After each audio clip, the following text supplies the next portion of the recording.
Selamat pagi, semangat pagi. Assalamualaikum warahmatullahi wabarakatuh.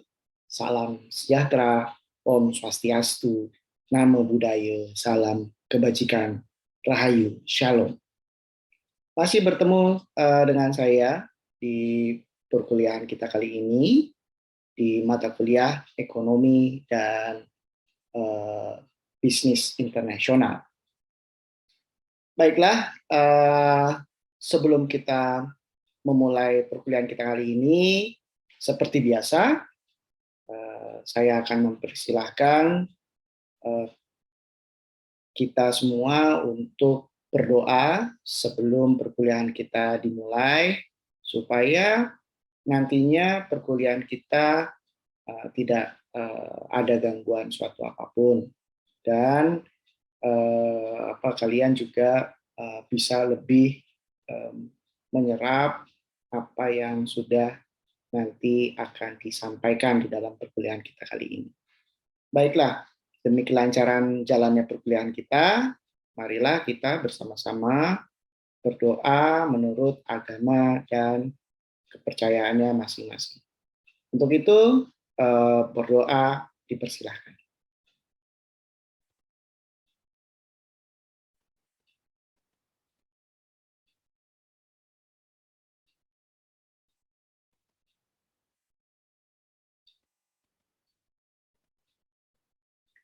Baiklah, terima kasih. Semoga kalian dalam keadaan yang prima dan siap dalam menyerap apa yang akan kita diskusikan kali ini. Beberapa waktu yang lalu terkait dengan mata kuliah kita, Ekonomi Bisnis Internasional, ini saya sudah menyampaikan beberapa materi-materi yang nantinya juga akan dibahas di dalam perkuliahan kita kali ini. Karena setiap pertemuan ini saling terkait dan terintegrasi. Baiklah, di dalam pertemuan kita kali ini, sesuai dengan sub capaian pembelajaran mata kuliah melalui Prodi, hari ini kita akan membahas tentang yang namanya foreign exchange, ya, atau sering dikatakan di dalam istilah finansial ini forex atau perdagangan valuta asing. Baiklah, ada beberapa hal yang akan kita bahas nanti di dalam perkuliahan kita kali ini, yaitu salah satunya di topik kita akan membahas apa sih sebetulnya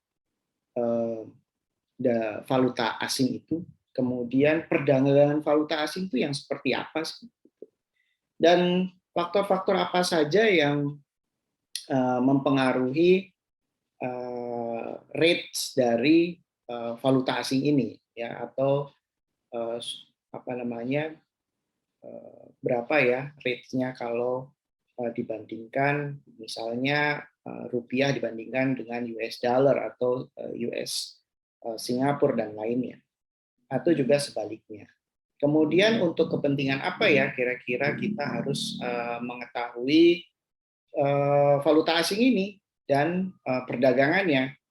Nah, yang pasti nanti kita akan berhubungan dengan yang namanya ekspor dan impor. Nah, ini sering sekali valuta asing ini kita gunakan untuk pembayaran perdagangan luar negeri, ya, seperti aktivitas tadi yang saya sampaikan, baik itu aktivitas ekspor maupun aktivitas impor. Nah, kemudian pertanyaan besarnya adalah, baik kita lihat, apakah kalian tahu forex? Nah, ini pertanyaan besar yang harus kita dalami bersama. Sejauh mana kalian mengetahui forex? Atau juga sejauh mana sih kalian tahu yang namanya valuta asing? Dan bagaimana ya valuta asing itu bisa diperdagangkan? dan kegunaannya untuk apa ya? Apa hubungannya dengan ekspor dan impor? Kemudian teori apa yang ada di yang menyangkut dengan apa namanya valuta asing ini atau perdagangan valuta asing ini? Nah, mari kita bahas bersama-sama. Inilah pembahasan kita yang mungkin akan sedikit kalian yang belum tahu betul mengerutkan dahi. Tetapi mari kita bawa penjelasan ini lebih singkat, lebih padat, dan lebih kompak dengan apa yang nanti akan saya sampaikan. Adapun kalau nanti materi-materi yang saya sampaikan ini kalian kurang jelas, kalian bisa mencari penjelasan-penjelasan ataupun definisi yang dibutuhkan melalui buku-buku, ya, atau juga jurnal-jurnal dan wawasan-wawasan lain melalui media yang kalian prefer gunakan. Baiklah. Kemudian kalau kita mulai masuk ya, bicara tentang foreign exchange atau valuta asing. Kira-kira apa ya valuta asing itu? Nah, bisa dikatakan bahwa valuta asing ini atau falas, ya kita sering menyingkatnya dengan falas, ini adalah mata uang yang yang kita gunakan di dalam negara kita, ya. Di luar negeri pun juga sama. Nah, ada valuta atau currency-nya mereka, gitu ya. Nah, valuta asing ini adalah mata uang negara asing selain mata uang negara kita, yang mudah digunakan dan diterima di dalam dunia perdagangan internasional. Nah, mata uang asing ini tidak berlaku sebagai alat pembayaran yang sah untuk transaksi di dalam negeri, tetapi juga banyak digunakan dalam transaksi-transaksi keuangan internasional. Nah, itu yang tadi saya sampaikan. Mungkin ekspor, mungkin impor gitu ya. Nah, hal ini membuat kita harus bisa menyadari bahwa pentingnya valuta asing ini untuk apa. Nah, kalau kita bisa lihat valuta asing ini punya nilai yang berbeda, kenapa berbeda ya? Nah, ini kita semua harus kita pahami lagi, kita gali lebih dalam lagi. Nah, kemudian sebetulnya perdagangan valuta asing ini yang seperti apa ya? Nah, kita bisa ambil contoh misalnya money changer, ya. Money changer ini merupakan pelaku perdagangan valuta asing, ya. Selain bank, ya ada money changer, yaitu selain bank ada money changer gitu. Baik itu bank sebagai lembaga keuangan maupun perusahaan bukan bank yang mempunyai kegiatan usaha memperjualbelikan valuta asing ini, gitu ya. Seperti yang dijual ini seperti uang kertas bank, ya, atau uang yang biasa kita buat pembayaran itu, tetapi ini dari luar negeri, gitu ya, dari negara lain. Kemudian uang logam, ya, koin, atau juga cek bank, ya, atau juga travel check atau cek bepergian. Nah, ini yang biasa kita gunakan dalam pembayaran, baik itu pembayaran tunai maupun non tunai, gitu ya. Nah, perusahaan ini tadi atau bank, ya, lembaga keuangan bank atau juga perusahaan money changer tadi ini tidak boleh melakukan pengiriman uang dan menagih sendiri ke luar negeri. Nah, kenapa begitu? Karena nanti diserahkan kepada mekanisme keuangan internasional melalui bank. Kalau kita pembayaran luar negeri, misalnya bisa menggunakan letter of credit, ya, atau letter of intent, atau apapun yang sifatnya membayar ke luar negeri. Nah, perbedaan-perbedaan yang ada di dalam pembahasan valuta asing ini adalah perbedaan tingkat currency-nya atau rate-nya berapa. Ya. Nah, ini yang akan membuat setiap negara memiliki rate yang berbeda-beda di antara satu negara lain dengan negara lain juga. Ya, misalnya saya contohkan rate-nya, nilai tukarnya rupiah terhadap US dollar itu berbeda dengan nilai tukar misalnya US dollar terhadap dolar Singapura, ya, ini akan berbeda. Begitu juga rupiah terhadap dolar Singapura, ini juga akan mengalami nilai tukar yang berbeda juga. Hal ini karena apa? Nah, di dalam perdagangan valuta asing ini dikenal ada yang namanya spot market dan juga forward market. Ya. Nah, spot market is for foreign exchange is that the market which is handles only spot transaction or current transaction.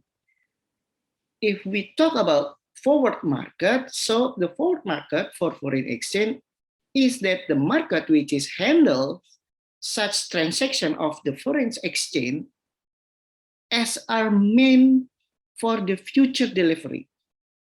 Nah, jadi ada perbedaan antara spot market dengan forward market.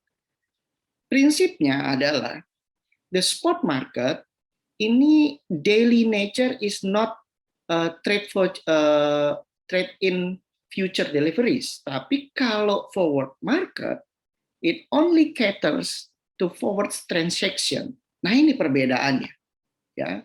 Spot rate and exchange is that rates which happens to prevail at the time of transaction are incurred. When we talk about forward market, it determines forward exchange rate at the which of forward transaction are to be honored. Nah, inilah perbedaannya antara spot market dan forward market. Nah, kita harus tahu juga, ya, untuk apa dan mengapa. Terus bagaimana dan di mana. Nah, ini adalah penjelasan bagi kita yang ingin mengetahui valuta asing lebih dalam lagi. Baiklah, ini tadi operation of foreign exchange, ya. Ada spot market dan juga forward market. Nah, kemudian kalau kita bicara forex, nah ini tadi saya bicara sudah agak panjang, ya. Mudah-mudahan kalian bisa menangkap sedikit lah. Kalau kita bicara tentang forex, ada faktor-faktor apa saja ini yang mempengaruhi nilai tukar forex ini atau nilai tukar valuta asing? Ya, pertama adanya perbedaan interest rate antara suatu negara atau negara di dalam negeri atau dalam negeri dengan luar negeri. Ya, kemudian adanya pengeluaran publik atau pengeluaran pemerintah, gitu ya. Kemudian juga situasi politik, ya, stabilitas ekonomi itu juga bisa mempengaruhi nilai tukar valuta asing. Juga ada term of trade dan current account yang defisit juga bisa mempengaruhi valuta asing. Dan juga yang terakhir, yang paling penting adalah faktor adanya inflasi. Nah, ini merupakan faktor-faktor yang akan mempengaruhi tingkat atau mempengaruhi nilai tukar valuta asing, ya, baik itu terhadap currency di dalam negeri maupun currency di luar negeri, gitu ya. Baiklah, kita akan bahas satu persatu, ya. Nah, kalau kita bicara tentang interest rate, nah interest rate itu gimana ya maksudnya? Nah, interest rate ini adalah di setiap negara ini memiliki tingkat bunga yang berbeda-beda, ya, tingkat bunga bank sentralnya beda-beda ini. Nah, perubahan tingkat bunga ini mempengaruhi nilai mata uang dan nilai tukar standar kita untuk pembayaran luar negeri. Nah, kita menyatukan persepsi dulu, ya. Biasanya pembayaran luar negeri ini selalu erat dengan US dollar. Makanya kita semua ini akan mengalami penyesuaian terus dengan kondisi nilai tukar US dollar terhadap rupiah, juga rupiah terhadap US dollar. Nah, tingkat falas ini kemudian tingkat falas maksudnya nilai tukar falas ya. Ini juga akan bersama-sama suku bunga juga nantinya akan adanya tingkat inflasi yang berbeda. Semuanya ini berkorelasi. Yang tadi ini berkorelasi. Dan bisa dikatakan ini mutual effect atau juga domino effect. Ya, kalau kejadian A maka akan runtut ke B, runtut ke C, kemudian dan seterusnya, gitu ya. Nah, adanya kenaikan suku bunga di dalam suatu negara ini akan menyebabkan mata uang suatu negara ini bisa terkondisikan atau terapresiasi karena suku bunga yang lebih tinggi, misalnya. Nah, kalau suku bunganya lebih tinggi, ini bisa memberikan tingkat suku bunga yang tinggi ini kepada kreditur. Nah, kalau tingkat suku bunganya tinggi, kemudian ini dikenakan kepada pemberi pinjaman, ya, maka ini akan membuat para investor asing ini menarik, pasar di Indonesia menarik, gitu. Karena tingkat suku bunganya mungkin tinggi, gitu ya, yang menyebabkan kenaikan nilai tukarnya. Nah, ini kalau kita bicara tentang nilai tukar perubahan tingkat bunga ya dalam suatu negara. Nah, kalau tadi kita bicara tentang terapresiasinya suku bunga yang terjadi, maka ini akan memberikan tingkat suku bunga yang lebih tinggi terhadap pemberi pinjaman yang nantinya atau bisa dikatakan menarik lebih banyak modal asing. Nah, jadi ini akan lebih bergairah lagi. Ini jadi tingkat suku bunga ini akan mempengaruhi iklim investasi juga, ya. Gitu. Nah, ini tadi kalau kita bicara tentang interest rate. Nah, bagaimana kalau kita bicara tentang public debts, ya, atau utang pemerintah atau pengeluaran orang pemerintah? Ini biasanya semua pemerintahan atau semua negara di dunia ini biasanya kerap kali memiliki utang, gitu ya. Nah, utang pemerintah ini adalah utang publik atau utang negara yang dimiliki oleh pemerintah pusat. Nah, suatu negara dengan utang pemerintah yang lebih kecil, ini kemungkinannya untuk memperoleh modal asing bisa menyebabkan adanya inflasi. Nah, kenapa bisa menyebabkan inflasi? Karena begini, investor asing ini akan menjual obligasinya di pasar terbuka jika pasar memprediksi utang pemerintah di suatu negara tertentu. Akibatnya, nanti penurunan nilai valuta asingnya ini juga akan mengikuti. Gitu. Ya, jadi mudah-mudahan kalian bisa mengikuti saya ya. Jadi sebuah negara ini kalau utang pemerintahnya kecil, maka kemungkinannya bisa lebih mudah mendapatkan kepercayaan investor yang akan menjual obligasinya di pasar terbuka jika pasarnya memprediksi utang pemerintah di suatu negara tertentu yang mengakibatkan penurunan nilai valutanya. Maka ada gap, ada selisih. Nah, itu yang dimanfaatkan dalam perdagangan valuta asing. Gitu ya. Ini kalau kita bicara faktor yang menyebabkan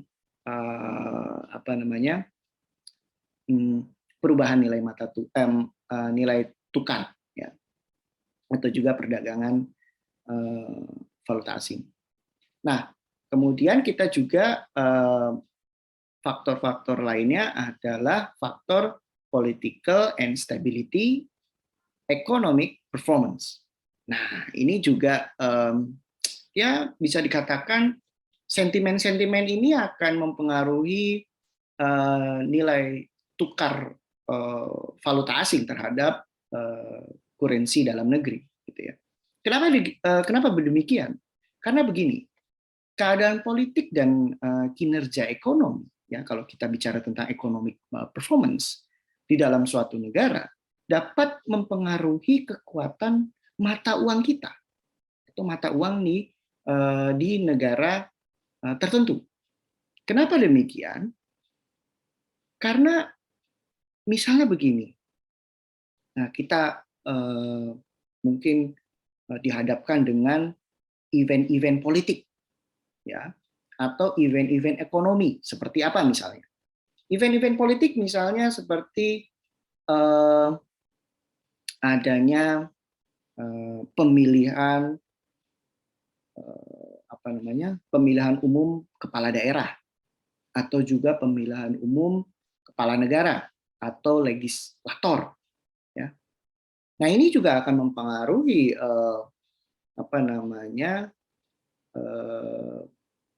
mata uang kita, gitu ya. Apakah pasar ini bisa mengapresiasi orang-orang tertentu terhadap pemilihan umum kepala daerah atau kepala negara, gitu ya, atau tidak. Gitu. Nah, kemudian kalau kita bicara tentang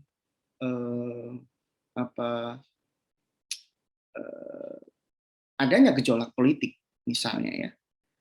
Nah, kalau adanya gejolak politik, negara dengan risiko yang gejala politiknya lebih kecil akan lebih menarik bagi investor, pastinya investor asing, ya.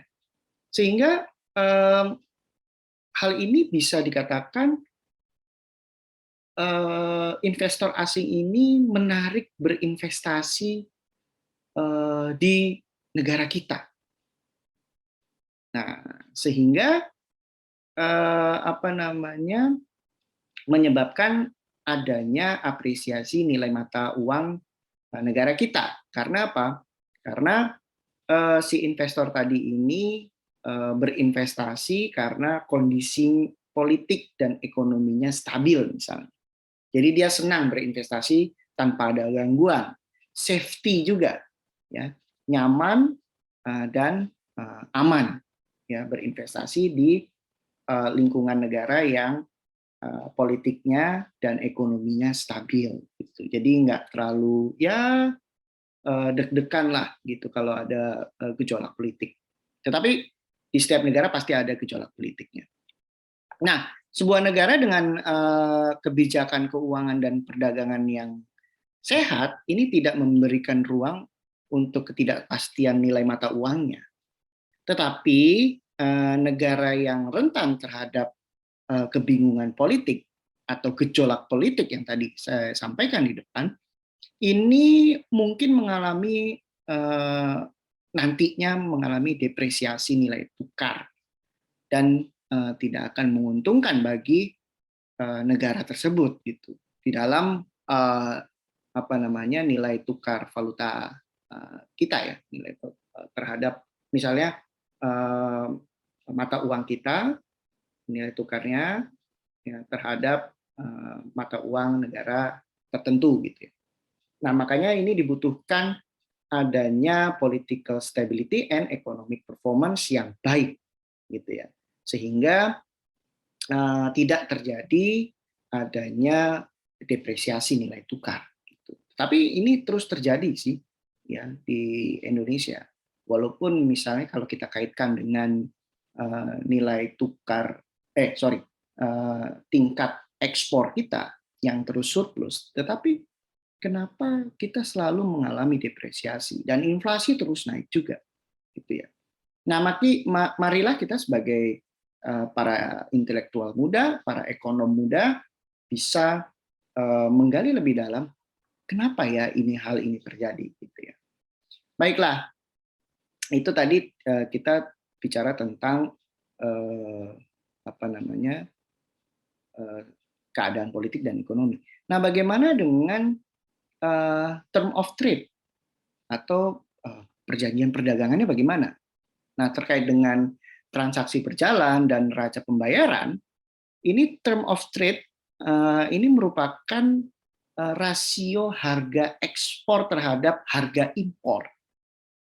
Nah, yang bagaimana?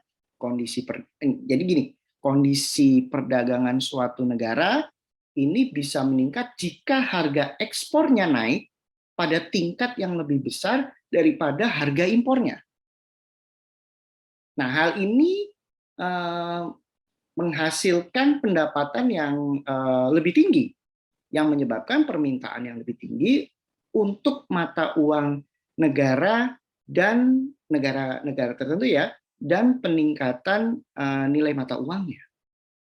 Nah, hal ini yang mengakibatkan apresiasi nilai tukar. Nah, nilai tukar apa? Nilai tukar mata uang kita, misalnya begitu. Jadi bisa dikatakan kalau perdagangan suatu negara ini meningkat jika harga ekspornya tinggi atau naik pada tingkat yang lebih besar daripada harga impornya, dimungkinkan kita mengalami apresiasi nilai tukar mata uang kita. Itu kira-kira ini term of trade-nya begitu ya, gitu. Jadi terkait dengan transaksi berjalan dan juga neraca pembayaran. Nah, nanti kita bicara lagi tentang neraca pembayaran dan lain-lain, itu luar biasa panjang penjelasannya, bisa kalian lebih dalami lebih lanjut gitu ya. Saya akan memberikan garis besarnya saja. Nah, kemudian apa lagi? Nah, kalau kita tadi sudah bicara tentang term of trade-nya, kemudian current account deficit-nya bagaimana? Wah, kok bicara apa namanya account deficit, Pak? Oh iya dong, kita harus tahu juga ya. Sebetulnya neraca berjalan suatu negara ini mencerminkan neraca perdagangan dan pendapatan atas investasi asing. Mengapa demikian? Karena hal ini terdiri dari jumlah total transaksi, ya, termasuk ekspor, impor, kemudian utang dan lain-lain. Ini bisa dikatakan menjadi apa namanya cerminan dari neraca perdagangan dan pendapatan. Nah, defisit dalam arti konteks ini, nah defisit dalam transaksi berjalan karena membelanjakan lebih banyak mata uangnya untuk mengimpor produk daripada yang diperoleh melalui penjualan ekspor yang menyebabkan depresiasi. Nah, neraca pembayaran ini mengalami fluktuasi nilai tukar mata uang negara kita atau negara domestik. Mengapa demikian? Yang tadi saya sampaikan. Defisit dalam transaksi berjalan karena membelanjakan lebih banyak mata uangnya. Karena untuk mengimpor produk dari yang diperoleh melalui penjualan ekspor. Nah, hal ini udah pasti mengalami depresiasi, ya. Berbeda dengan tadi penjelasan sebelumnya. Nah, kemudian kalau sudah depresiasi, maka akan mengakibatkan neraca pembayaran mengalami fluktuasi nilai tukar mata uang domestik, ya. Bisa juga mengalami defisit, gitu ya. Kalau kita mengalami depresiasi terus, gitu. Nah, ini tadi tentang current account deficit. Kemudian, bagaimana dengan penjelasan tentang inflasi. Wah, ini menarik sekali nih. Saya akan gambarkan sedikit tentang inflasi, bahwa inflasi ini atau perubahan inflasi dalam suatu pasar pastinya ini menyebabkan perubahan nilai tukar mata uang kita. Jadi bisa dikatakan bila negara kita dengan tingkat inflasi yang lebih rendah dari tingkat inflasi negara lain, ini maka kita akan melihat adanya apresiasi nilai mata uangnya. Ya, kalau saya sampaikan apresiasi, maka yang terjadi adalah peningkatan atau penguatan, gitu ya. Bukan apresiasi kata bahasa yang sebenarnya, tetapi istilah di dalam perdagangan, ya, apresiasi artinya yaitu mengalami penguatan. Jangan sampai salah menerima ya. Nah, kemudian kalau kita sudah suatu negara ini sudah tingkat inflasinya lebih rendah daripada tingkat inflasi negara lain, ya, maka nilai mata uang kita mengalami apresiasi. Nah, kemudian ini juga menyangkut tentang harga dan harga barang dan jasa. Ya, mengapa demikian?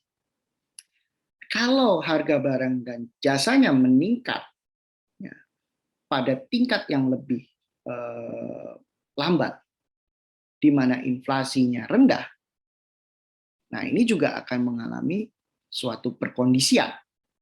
Nah, suatu negara dengan tingkat inflasi yang lebih rendah secara konsisten bisa menunjukkan nilai mata uang yang meningkat, sementara negara dengan inflasi yang lebih tinggi biasanya nih ya, tidak selalu tetapi biasanya mengalami depresiasi dalam mata uangnya dan diikuti dengan tingkat suku bunga yang jauh lebih tinggi lagi, naik lagi. Nah, hal ini akan mempengaruhi nilai tukar valuta asing atau nilai tukar mata uang kita. Nah, jadi keadaan inflasi bisa menyebabkan juga penguatan maupun pelemahan nilai tukar valuta kita atau mata uang kita. Nah, ini tadi kalau kita bicara tentang inflasi. Baik, ketika kita bicara tentang valuta asing ya, atau juga mata uang suatu negara, maka kita akan dihadapkan yang namanya ERPT atau Exchange Rate Pass-Through. Ya. Nah, apa ERPT ini? Nah, kalau kita boleh jabarkan sedikit, ya, ERPT ini adalah ukuran seberapa responsif harga internasional terhadap perubahan nilai tukar. Jadi kalau kita lihat sebetulnya respon dari mata uang kita terhadap valuta asing bagaimana ya? Pertama, kalau ini kita bicara ERPT ini salah satunya saja ya. Kalau kita lihat dari trade price-nya, kemudian kita lihat faktor apa yang mempengaruhi trade price, mungkin kita ambil salah satu contoh misalnya, atau di ERPT ini kita ada yang namanya economic activity dan juga inflation. Nah, kemudian di dalam harga perdagangan valuta asing ini akan menunjukkan nilai tukarnya seperti apa, yang dipengaruhi oleh dua faktor biasanya, yaitu faktor harga ekspor dan juga harga impor. Yang seperti apa nih, gitu. Nah, kalau tadi ukuran seberapa responsif harga internasional terhadap perubahan nilai tukar, nah kita tahu bahwa kalau kita bicara tentang ekspor dan impor, berarti kita juga akan membahas tentang gross domestic product. tingkat gross domestic product kita bagaimana, atau GDP kita bagaimana, ya.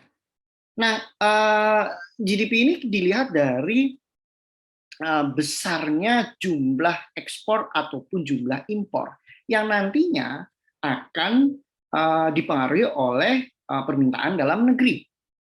Ya. Nah, kalau permintaan dalam negerinya rendah atau naik, ini juga akan mengakibatkan tingkat GDP kita. Sejauh mana tingkat GDP kita terhadap pertumbuhan ekonomi, gitu ya. Efeknya di mana? Nah, kemudian hal ini juga bisa kita lihat dari tingkat unemployment dan juga dari tingkat inflasi. Ya, kalau kita bagi splitting dari dua kuadran yang ada di depan kita, maka kalau kita lihat dari trade price-nya, maka trade price akan dipengaruhi oleh harga ekspor dan harga impor. Kemudian kalau kita lihat dari faktor apa yang mempengaruhi trade price, kita ambil economic activity dan inflation, maka kalau economic activity-nya kita lihat dari tingkat GDP kita atau gross domestic product, maka jumlah dari ekspor maupun impor ini akan mengalami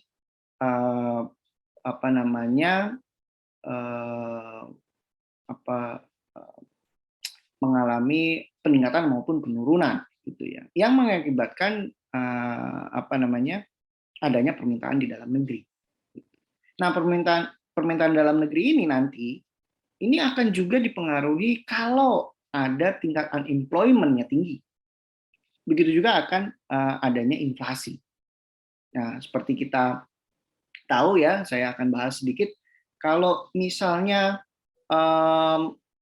ada harga, bukan harga.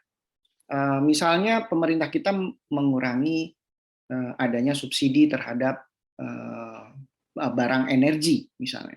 Otomatis ini akan mempengaruhi tingkat daya beli dari masyarakat. Ya, kalau subsidinya diambil atau dicabut, maka harga dari barang ataupun jasa, ya kalau kita sebut saja barang lah ya, ini maka akan mengalami kenaikan harganya. Kalau harganya naik, maka yang terimbas adalah masyarakat.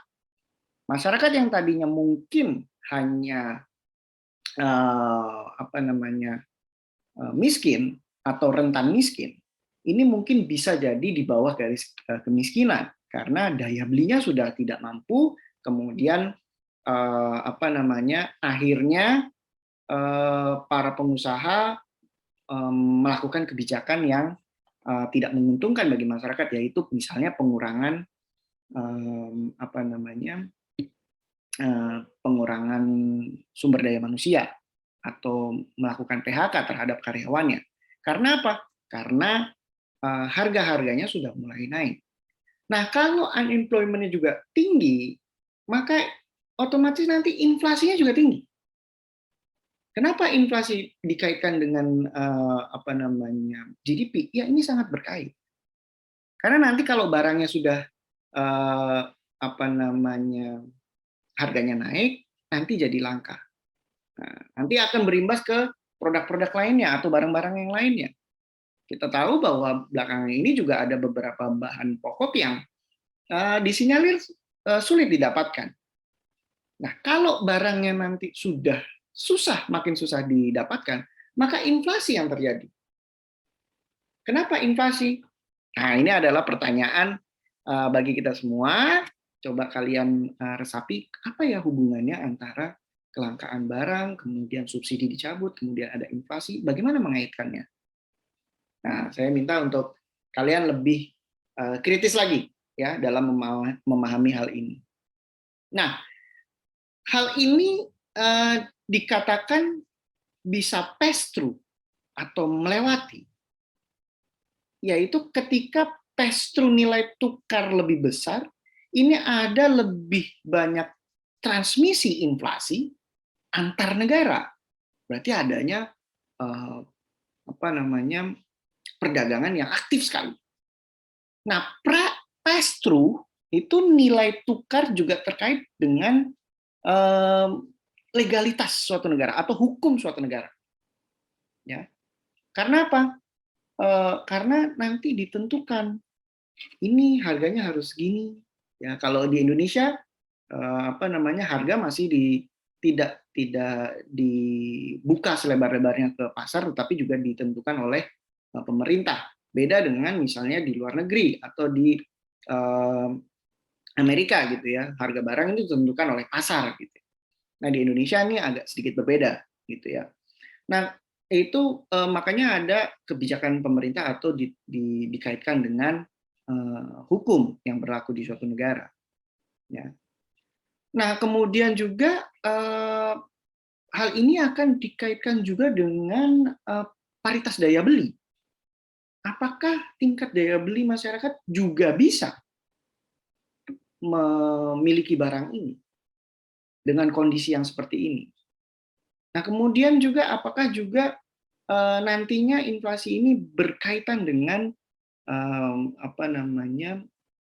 punya efek terhadap perubahan nilai tukar uang atau nilai tukar mata uang kita? Nah, ini pertanyaan besar ya. Baik, itu tadi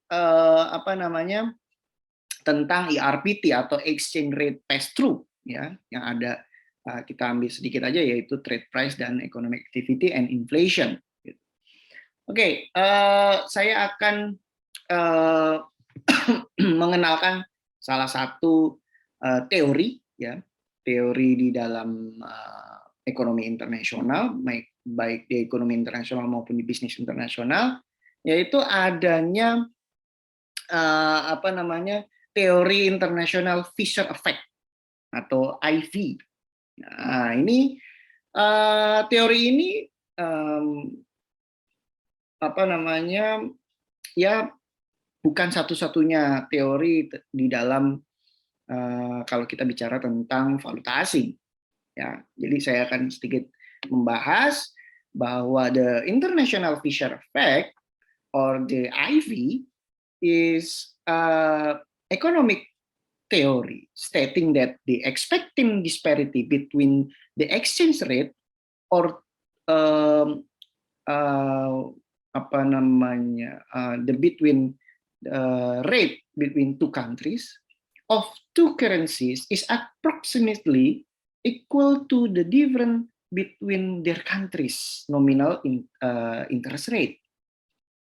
Nah, jadi bisa dikatakan bahwa teori ini menyatakan bahwa disparitas yang diharapkan antar dua atau antar nilai tukar dua mata uang yang diperkirakan sama dengan perbedaan antara tingkat bunga nominal di kedua negara yang sedang melakukan perdagangan. Jadi bisa dikatakan bahwa efek Fisher ya, atau the International Fisher Theory ini adalah hubungan antara beberapa komponen-komponen ekonomi yang terkait di dalam makroekonomi. Nah, ini menggambarkan hubungan kausal antara tingkat bunga nominal, ini juga mengacu pada tingkat yang ditentukan dalam kontrak pinjaman, ya, kontrak pinjaman luar negeri, dan juga inflasi. Nah, hal ini juga bisa dikatakan bahwa kenaikan tingkat nominal yang menyebabkan penurunan inflasi dan dapat kita ketahui bahwa efek Fisher ini juga menyatakan bahwa tingkat bunga real sama dengan tingkat bunga nominal yang dikurangi tingkat inflasi yang diharapkan, maka tingkat bunga real ini turun seiring dengan kenaikan inflasi. Kecuali jika tingkat nominal dari inflasinya ini meningkat pada tingkat yang sama dengan inflasi. Nah, ini dikatakan bahwa tingkat bunga real sama dengan tingkat nominal dikurangi tingkat inflasi yang diharapkan. Nah, oleh sebab itu tingkat bunga real turun seiring dengan kenaikan inflasi, kecuali jika tingkat nominal meningkat pada tingkat yang sama dengan inflasi. Wah, ini salah satu teori yang ya bisa dikatakan teori yang sering terjadi di dalam kalau kita bicara tentang valuta dan inflasi, gitu ya, nilai tukar, inflasi dan lain-lain. Ini biasanya teori Fisher ini sering terjadi gitu ya. Oke, nah kalau kita lihat di sini, ini saya kasih gambaran atau contoh ya, dan kita lihat bahwa di depan kita sudah ada nilai tukar US dollar terhadap rupiah, dan juga ada juga data Singapura dolar terhadap rupiah, atau euro terhadap rupiah, atau juga pound sterling terhadap rupiah, Australia, dan juga New Zealand. Ya, ini adalah nilai tukar mata uang kita terhadap mata uang asing atau valuta asing. Nah, saya sedikit menjelaskan tentang valuta asing, ya, contohnya. Nah, kalau kita bicara tentang valuta asing, ini merupakan mata uang suatu negara yang diakui, digunakan, dan juga diterima sebagai alat pembayaran dalam perdagangan internasional. Nah, dari semua mata uang asing di seluruh dunia yang banyak digunakan dalam perdagangan internasional adalah US dollar atau dolar Amerika Serikat. Nah, makanya kita seringkali sangat terikat sekali dengan kondisi nilai tukar US dollar terhadap rupiah. Apalagi kalau kita tahu kalau The Fed, ya, Bank Sentral Amerika itu, The Fed, mengeluarkan statement naik atau turun suku bunganya, nah ini baru negara-negara lain mengalami guncang-gancing dan menunggu apakah naik, apakah turun, karena ini akan berimbas terhadap nilai tukar mata uang kita, gitu ya. Nah, valuta asing sendiri ini diperdagangkan di pasar valuta asing, ya, yang pastinya, yang di dalamnya ini mempertemukan antara pembeli dan penjual, pastinya. Nah, pasar valuta terbesar di dunia yaitu ada di Inggris atau di London, ya, New York, Singapura, dan juga Hong Kong. Ya. Nah, pasar falas ini diperdagangkan tidak sama dengan perdagangan saham. Ya, kalau perdagangan saham sehari 2 kali gitu ya. Kalau di Indonesia pagi jam 9 sampai jam 12, kemudian nanti mulai lagi jam 1 sampai jam 3. Itu kalau perdagangan saham, ya, stock exchange. Nah, kalau forex exchange ini diperdagangkan 24 jam sehari. Nah, 5 hari dalam 1 minggu, dan ini dilakukan di seluruh dunia. Nah, sementara itu kegiatan pembelian ataupun penjualan ini dapat dilakukan melalui bank ataupun tempat penukaran mata uang, ya, mata uang asing, atau kita sebut biasanya money changer. Nah, ada money changer yang sangat terkenal zaman dulu sampai dengan sekarang ini masih bertahan gitu ya.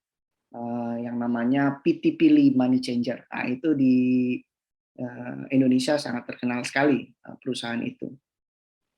Nah, kemudian apa saja sih kegunaan dari falas? Ini saya hanya mereview ya dari apa yang sudah saya sampaikan tadi di depan. Kegunaannya apa? Nah, ada beberapa kegunaan di dalam valuta asing. Pertama yaitu memudahkan proses transfer dana, ya, antara satu negara dengan negara yang lainnya, sehingga valuta asing ini bisa menjadi alat pembayaran utama pada saat terjadi kegiatan perdagangan, ya, perdagangan internasional, baik itu ekspor maupun impor. Kemudian yang berikutnya adalah ada beberapa jenis mata uang ini dapat digunakan sebagai hedging. Ya. Hedging apa ini? Hedging artinya melindungi nilai untuk melindungi perubahan kurs atau nilai tukar. Ya, kalau tadi saya sudah bahas tentang forward transaction ya, atau pasar forward, ya, forward market. Nah, ini adalah salah satu bentuk dari kegunaan falas dalam kegiatan forward market tadi. Ya. Kemudian kegunaannya apa lagi? Kegunaannya adalah sebagai devisa negara. Nah, cadangan devisa atau biasa juga kita sebut di dalam istilah finance itu FX reserve. Ya, FX reserve-nya ini dapat memiliki beberapa jenis valuta asing di dalam suatu negara. Jadi mereka punya cadangan-cadangan mata uang yang ditempatkan di bank sentral untuk cadangan devisa. Yang namanya FX reserve, gitu ya. Nah, ini bagi orang-orang atau yang berkaitan selalu dengan finance, ya, ini biasanya udah ngerti nih, gitu ya. FX reserve itu apa? Nah, ini udah ngerti biasanya. Nah, seterusnya yaitu apa namanya? Kalau kita bicara tentang valuta asing tadi kan perdagangan ya. Kalau transaksi tradingnya atau transaksi perdagangannya ini di mana? Bahwa si investor ini selalu pengennya itu untung terus dengan memanfaatkan pergerakan nilai tukar dari valuta asing tersebut. Jadi selalu dia cari nih bagaimana caranya pergerakan ini menguntungkan buat dia. Nah, ini transaksi tradingnya, ya. Nah, hal ini membuat para traders valuta asing ini matanya udah kayak mata panda gitu ya, karena perdagangannya 24 jam satu hari. Ada 5 hari efektif, ya, 5 hari aktif yang memperdagangkan valuta asing dalam 1 minggu. Jadi bisa kalian bayangkan bahwa kalau kita lihat, wah ada orang matanya mata panda ini, jangan-jangan dia trader forex, ya kan, nggak tidur-tidur. Gitu. Tetapi ada juga perkembangan yang sekarang ini lagi happening, ya. Ini perdagangan forex dilakukan menggunakan bot atau robot, ya. Robot yang di setting bisa melalui handphone kita ataupun device gadget kita lainnya, sehingga kita bisa melakukan trading kapan saja, ya. Bahkan kita tidur pun, ya, robot kita bisa mewakili kita untuk tetap trading, gitu ya. Nah, ini lagi happening. Tetapi jangan kepancing ya, ada yang apa namanya forex yang bodong juga, gitu. Jangan sampai kita ketipu. Baik, nah saya lanjutkan lagi untuk mengetahui nilai tukar valuta asing, maka biasanya investor ini harus melihat pada kursnya, kurs valuta asingnya. Nah, apa itu kurs? Nah, ini sebelumnya saya jelaskan lagi kurs. Apa itu kurs? Kurs itu adalah angka atau nilai tukar dari sepasang mata uang. Ya, jadi kenapa saya bilang sepasang? Karena ada 2 negara. Mata uangnya berbeda pastinya. Nah, pada pasar valuta asing, ini terdapat 2 harga. Ya, kalau kita lihat di depan ini kan ada, kalian bisa lihat ada bid, ada ask, gitu ya. Ada 2 harga, yaitu harga bid atau harga beli dan harga ask atau harga jual. Nah, pengaturan harga ini mengacu kepada posisi penyediaan layanan valuta asing. Misalnya bisa melalui bank, bisa melalui money changer, atau juga perusahaan sekuritas. Nah, ini ada juga perusahaan sekuritas yang bergerak di perdagangan foreign exchange atau forex, ya.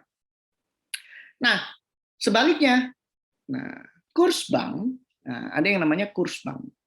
Kurs bank beli ini digunakan saat investor ingin menjual valuta asingnya. dan banknya ini sebagai pihak yang membeli valuta asing. Ya, kalau kita lihat dari yang namanya kurs bank beli. Ya. Ada lagi yang namanya kurs bank jual. Ya, ini digunakan saat investor ingin membeli valuta asing dan bank sebagai penjualnya, gitu ya. Nah, kalau kita bisa lihat di contoh di depan kita ini bahwa ini merupakan contoh kurs valuta asing. Kalau saya ngambil contoh yang diberikan tanda kotak merah ini, kita ambil kurs bank jual per 1 US dollar atau 1 dolar Amerika Serikat terhadap rupiah adalah Rp14.390. Sementara kurs bank beli 1 dolar Amerika Serikat atau 1 US dollar terhadap rupiah adalah 14.330 rupiah. Nah, ini contoh dari gambar yang saya sampaikan di depan kalian. Nah, baiklah, karena tadi saya sudah panjang sekali, panjang kali lebar, kali tinggi, kali apalagi ya, panjang sekali saya menjelaskan, tapi mohon maaf tidak sepenuhnya bisa saya sampaikan di dalam perkuliahan kita kali ini. Mohon saudara bisa memberikan refleksi maupun bisa memberikan tanggapan saudara, persepsi ataupun juga tambahan mungkin ya penjelasan dari apa yang saya jelaskan.